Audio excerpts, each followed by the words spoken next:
Juan Carlos Amarilla, diputado provincial. ¿Cómo estás, Juan Carlos? Bienvenido a Sin Censura. ¿Cómo estás? ¿Qué tal, Gabriel? Buenos días, Guillermina. ¿Qué tal? ¿Cómo están ustedes? Bien, bien. Hoy la discusión, por supuesto, hay la parte educativa, digamos, la educación está en tela de juicio, ¿no? Por un lado, la educación universitaria, con la paliza al profesor que vimos, que se replicó en las redes sociales y llegó a la televisión incluso nacional, y todo este escándalo de la Universidad de Formosa. Y por otro lado, el otro escándalo, el escándalo de las escuelas, donde se le exige a los docentes que tienen que aportar unos 200 pesos, otros 500 pesos. Bueno, y surge todo esto de que el Estado no pone lo que tiene que poner para que haya limpieza y sanitización, que son los requisitos para volver a la escuela, ¿no? Porque estamos otra vez en presencialidad, los chicos están en las escuelas, supuestamente en una escuela que está preparada para recibirlos, con baños limpios, con aulas limpias, sanitizadas, no solamente limpias, sino sanitizadas, es decir,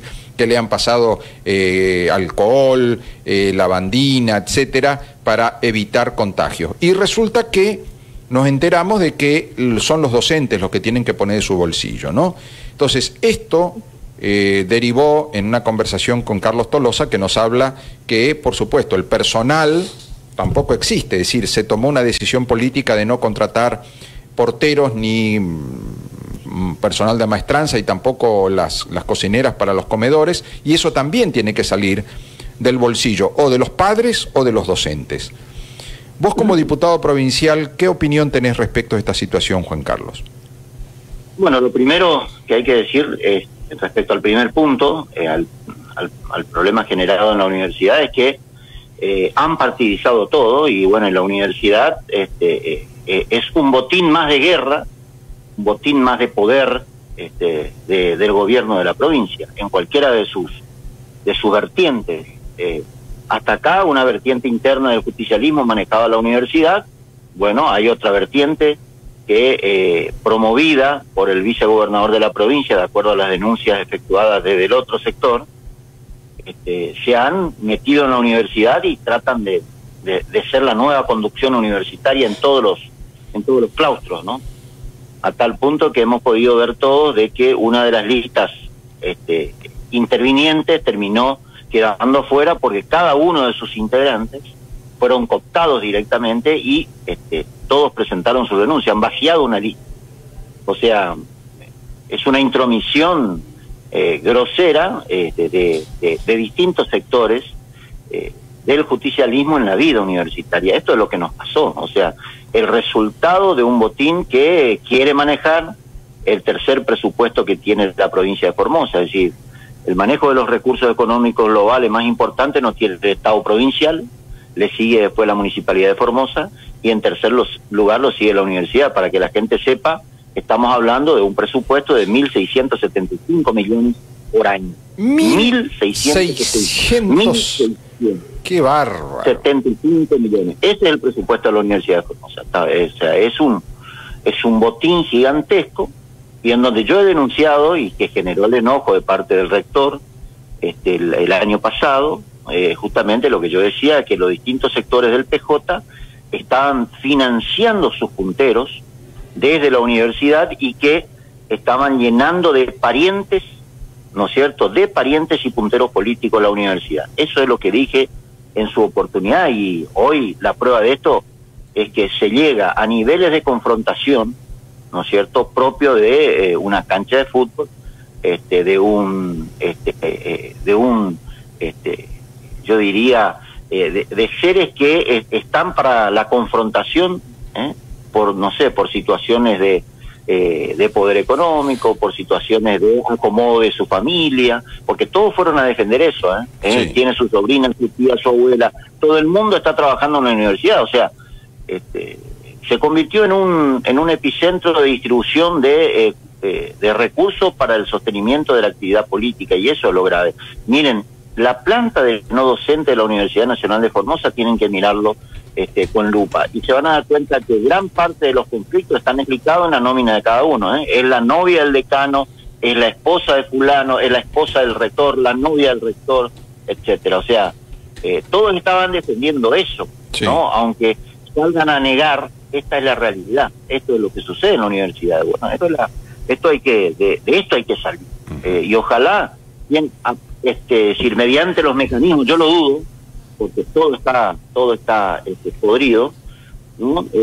Mediante los propios mecanismos previstos en la organización de las universidades, esto tendría que poder sanearse, es decir, a través de los estudiantes, de los no docentes, de los egresados, ¿no es cierto?, y de los docentes. Es decir, la universidad tiene un gobierno cuatripartito, pero también, y esto no es violar la autonomía que yo defiendo, también la nación, a través de las autoridades educativas nacionales, tienen que ocuparse de lo que sucede en la universidad, no solo de Formosa, sino del país, fundamentalmente a lo que hacen a los concursos. Formosa está muy lejos de terminar sus concursos y que todos los claustros estén realmente como corresponden, las distintas facultades, los docentes estén concursados y dejemos de darle trabajo a los amigos. Vos fíjate que muchos de los protagonistas de la política provincial tienen dedicación exclusiva, tienen una hacienda exclusiva, tienen nombramientos de la universidad. Bueno, todo eso forma parte de un enorme tentáculo que ha hecho de que la universidad hoy sea una derivación del Poder Judicialista en la provincia de Formosa. Bueno, esto fue cuestionado claramente por la oposición, ¿no? El radicalismo y en general el frente que es Juntos por el Cambio y que acá se denomina Juntos por Formosa Libre, han cuestionado esto, ¿no? Incluso se cuestionó ante la Corte Suprema. Tengo entendido de que se han llevado este cuestionamiento no solamente a través de los habeas corpus que el equipo jurídico de la Unión Cívica Radical ha planteado, sino también con planteos directos. ¿Podés darnos un panorama de esta situación? Bueno, lo primero que hay que decir en relación a este tema es que, por lo menos yo en lo personal he cuestionado, es que no ha habido una decisión coherente por parte del gobierno nacional para implementar una política uniforme en materia sanitaria, digamos, en el país. Y de tal suerte que acá se ha llegado, en virtud de ese vacío que ha creado el propio presidente, sobre pretexto de que no se da la misma situación en todo el país, pero deben haber normas básicas en las cuales se pueda desenvolver las medidas. Y yo te puedo asegurar que si ese gran marco se establecía en el orden nacional, se hubiera podido evitar muchos de los excesos, muchas de las violaciones de derechos que ha sucedido en distritos como la de Formosa, ¿no? Y creo que eso ha llevado de que, digamos, la autorización, entre comillas, implícita que traía el manejo del programa del sanitario en las provincias, llevó a que intendentes, ¿no es cierto?, en las diferentes localidades tomen las medidas que quieran. Y hoy está esta declaración, ¿no?, en donde el propio intendente, por decreto, nos lleva a fase 1 en determinadas localidades. Pero es consecuencia del desmanejo que ha habido y un gobierno provincial que se saca de esta manera también la soga del cuello y deja que los propios intendentes sean los que tomen las medidas. Entonces, ante la presión social que de hecho existe, el gobierno dice es una cuestión que lo discute su intendente con los consejos deliberantes.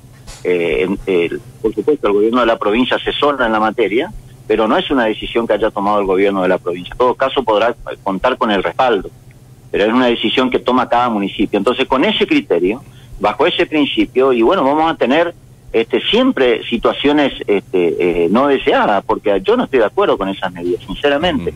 Creo que es una cuestión que lo tiene que discutir un consejo, no este consejo, pero sí un consejo serio en donde esté integrado por los distintos sectores y que con responsabilidad se vayan adoptando determinadas medidas. De ninguna manera creo en este camino. Vos podés ir al oeste y al volver te declararon en fase 1, cuando en realidad tiene que ser un proceso de discusión mucho más seria. Claro. Y adoptar medidas sanitarias, no sé si fase 1, pero algunas medidas que gocen de un consenso importante. Ahora, respecto a la segunda parte de tu pregunta, lo que tengo para decirte es que nosotros hemos planteado en todas las instancias estas situaciones y todavía quedan más. A pesar de que tenemos una legislatura totalmente inmovilizada, totalmente paralizada. Lo que se denuncia, y yo lo he dicho reiteradamente, que han agregado un cuarto poder que no está en la Constitución. Es decir, además del legislativo, ejecutivo y judicial, han conformado, ¿no es cierto?, un superpoder, un cuarto poder, mediante la creación del Consejo del COVID, que es la que toma decisiones, incluso hasta sus resoluciones, recordemos, en la única provincia que tiene el rango de ley, es en Formosa, ignorando a la propia legislatura, que es la que tiene facultad para sancionar normas. O sea, sí. Lo que ha sucedido aquí es gravísimo, y nosotros estamos en un planteo en la Corte Suprema de Justicia, incluso hace más o menos un mes, ampliamos eso, ampliamos con las consecuencias propias que ha producido la permanencia ininterrumpida en el tiempo de ese Consejo del COVID, entre otras cuestiones no deseadas o deseadas, pero no escritas, digamos.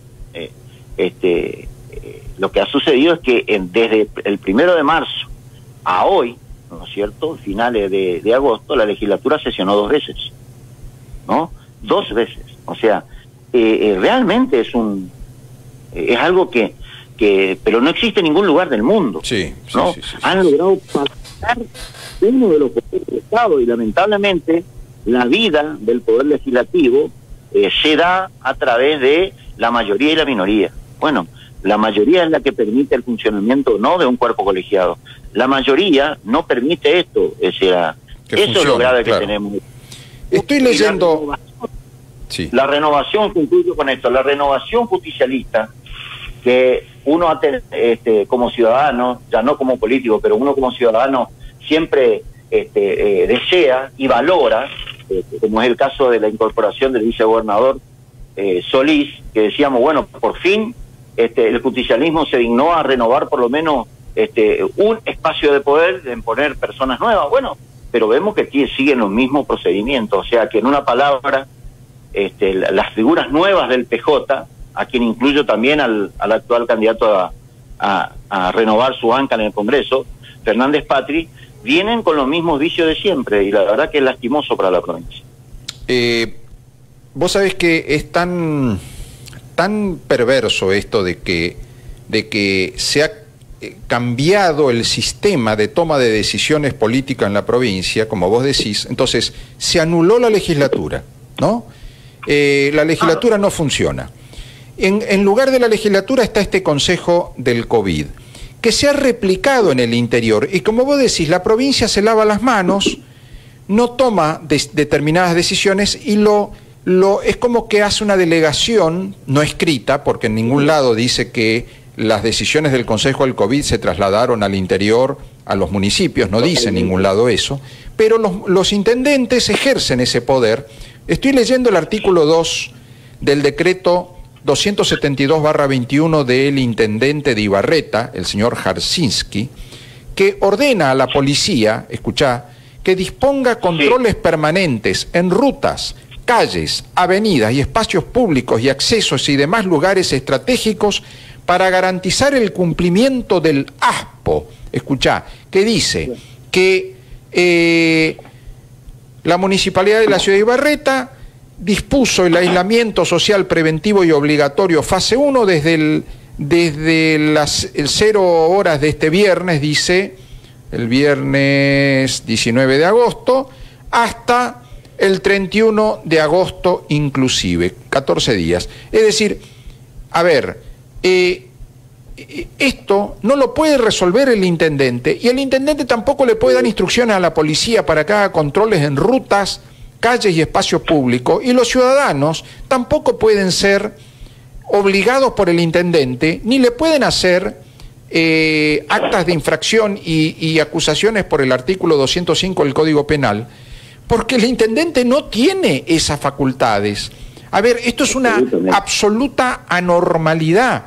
En Ibarreta la gente hoy no puede salir a la calle, no puede transitar, no puede hacer actividades, porque hay un decreto que es totalmente ilegal, absolutamente ilegal, pero que todo el mundo dice como que es legal. Entonces se publica en el diario, la policía lo aplica, te ponen un acta de infracción y te pueden hacer una denuncia penal, te pueden llevar preso porque normalmente cuando se aplica el artículo 205 hay te demoran, te llevan a la comisaría, te labran un acta, te pueden dejar preso, te pueden dejar libre, es decir, ya entras en una dimensión como si estuviéramos en una época de guerra, ¿no? Y te están aplicando la ley marcial, cuando no, el intendente claramente no tiene estas facultades, pero acá es como que se ha establecido un orden subversivo, es decir, el concepto de subversión, de que se da vuelta a un sistema y se crea otro. Bueno, esto es subversivo. No puede el intendente y tampoco el gobierno provincial ni a través de la policía puede acatar esto, pero la policía que responde al gobierno, su jefe político natural es el ministro de Gobierno González, está haciendo cumplir este decreto que es ilegal, ¿no? Totalmente. Hay que recordar dos hechos. En la primera, vos podés corroborar exactamente como testigo de lo que voy a decir. Nosotros hemos requerido, cuando vos eras intendente, la actuación de la fuerza policial en la municipalidad de Formosa, sí, por distintos hechos verdaderamente graves que han sucedido. Graves. Sin embargo, la policía de la provincia nos decía a nosotros que tenía que suceder cualquiera de las dos cosas. Tenía que venir una orden del Ministerio de Gobierno o tenía que venir una orden de un juez. Sí. O sea, pero fuera de eso no podían intervenir, ¿correcto? Bueno, yo quiero decirle a la gente que lo volví a vivir esa situación cuando era concejal de la ciudad y tuvimos problemas en el Consejo Deliberante por unos manifestantes. En su momento fue porque nosotros votamos en contra del aumento del boleto y había gente dispuesta a ir a aplaudir por el aumento, ¿no? ¿Se recuerdan la concejal que llevaba gente para que aplaudan aumentos? Sí. Bueno, en aquel entonces se generó una situación violenta y para que yo pueda salir del Consejo Deliberante pedí la actuación de la fuerza pública. Lo pedí por teléfono y me dijeron, mirá, nosotros no podemos actuar sin orden. Llamar directamente y hablar con el ministro de Gobierno. O sea, nosotros en todo caso, como forma de prevención podemos estar en la calle. Podemos estar en la calle, ahí en la vereda, pasábamos por el lugar. Y bueno, y sumate vos a la salida, bueno, como nosotros vimos que lo que pasaba en la calle, actuamos, pero no podemos ir a ingresar en el municipio. O sea, para que vean ustedes, ¿no es cierto?, de que la provincia está mirando de costado y está dejando actuar frente a una orden que da un intendente que no tiene ninguna facultad sobre la policía provincial. Ninguna.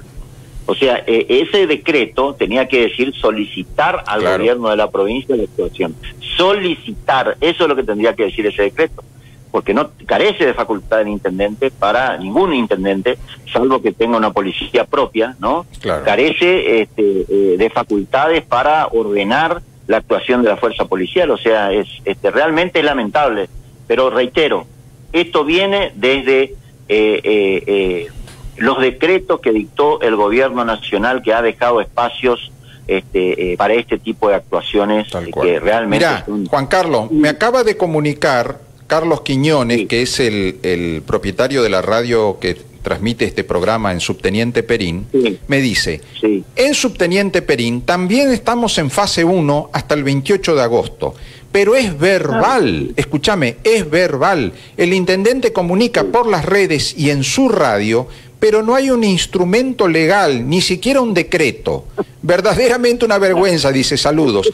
Es decir, ya este es el opaitema. Ya no solamente, los intendentes sacan decretos ilegales, ya ahora no sacan ni los decretos, ya salen por la radio y dice, bueno, a partir de ahora y hasta el 28 de agosto fase 1, y en Subteniente Perín se cumple y la policía te detiene en la calle por una orden verbal del intendente. Esto es el auténtico opaitema, esto ya es el ridículo, lo absurdo, pero lo absurdo que tiene fuerza de ley. A ver. Así es, pero también, Gabriel, hay que decir una cosa, que estas cosas pasan por la ausencia del Poder Judicial. O sea, acá en Formosa no hay Poder Judicial.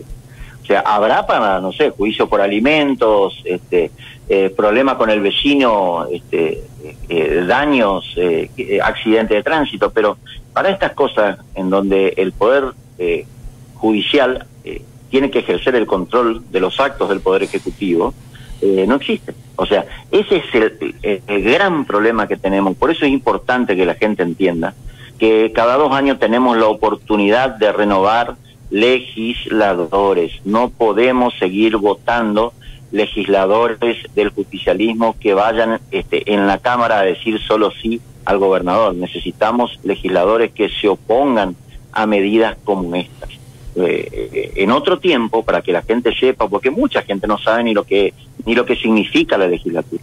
Estos hechos, en donde hay abusos, hubiera significado claramente una interpelación del ministro de Gobierno. Claro. Lo hubiéramos interpelado, lo hubiéramos hecho venir a la Cámara de Diputados para interpelarlo, como corresponde, y a partir de la interpelación enviar todo eso como antecedente para la actuación del Poder Judicial, o sea, o para instar a la actuación judicial. Entonces me parece que la sociedad nos tiene que ayudar a terminar con estas cosas, porque esto no es casual. Acá existe un solo poder, el gobernador de la provincia, y nada más, y nosotros necesitamos que funcione justicia. El gobernador de la provincia con sus delegados personales, que son los intendentes.